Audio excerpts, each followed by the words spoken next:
Assalamualaikum teman-teman. Sebelumnya, teman-teman ada yang tahu nggak ya apa itu histogram? Penasaran kan? Oleh karena itu, kami dari kelompok 4 akan menjelaskan apa itu histogram. Jadi, selamat menyaksikan.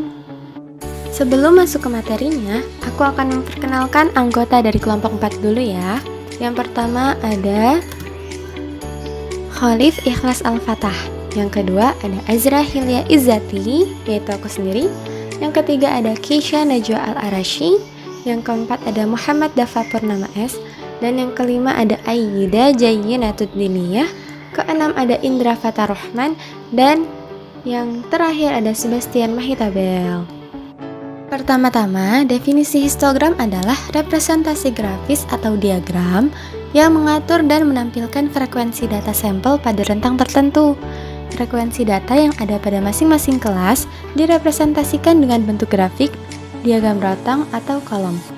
Histogram disajikan untuk variabel kontinu. Nah, setelah kita dengarkan definisi dari histogram yang telah dijelaskan sebelumnya, mari kita beralih ke contoh dari histogram agar semakin paham. Lihatlah gambar berikut ini.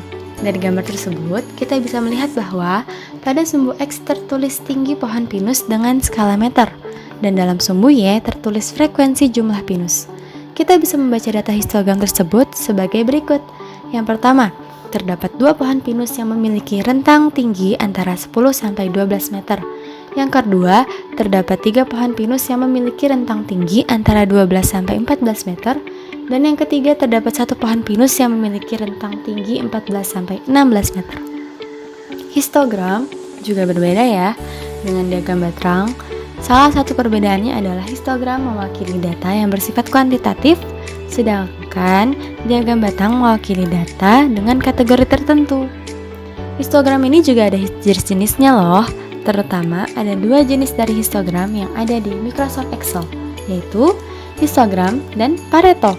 Histogram digunakan untuk menampilkan detail distribusi yang dibesarkan pada angka bin, sedangkan Pareto digunakan untuk menampilkan detail distribusi data serta menampilkan garis yang akan merepresentasikan tingkat perubahan yang terjadi pada sebaran data antar distribusi.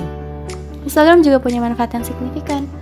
Manfaatnya adalah untuk memberikan informasi mengenai variasi dalam proses dan membantu manajemen dalam membuat keputusan dalam upaya peningkatan proses yang berkesinambungan. Selain itu, kegunaan histogram juga untuk mencari lokasi pusat, jangkauan, dan bentuk sebaran. Sebagai salah satu bentuk penyajian data, tentu histogram juga mempunyai kelebihan tersendiri, yaitu 1. Bisa dipahami secara langsung. Kedua, nilai statistik dalam kurun waktu tertentu mudah diketahui. Dan yang terakhir adalah statistik mudah dibandingkan. Untuk cara membuat histogram adalah yang pertama, kita harus mengumpulkan data pengukuran terlebih dahulu, lalu menentukan besarnya range. Setelah itu, kita tentukan banyaknya kelas, interval, batas kelas, nilai tengah kelas, dan frekuensi dari setiap kelas interval. Dan yang terakhir, kita buat grafik histogram. Nah, gimana nih teman-teman? Udah mengerti belum apa itu histogram? Kalau sudah mengerti, alhamdulillah. Tapi kalau belum, ya nggak apa-apa ya. Di sini kan kita belajar bareng-bareng, jadi jangan ada yang merasa tertinggal. Sekian video dari kami. Mohon maaf jika ada kekurangan.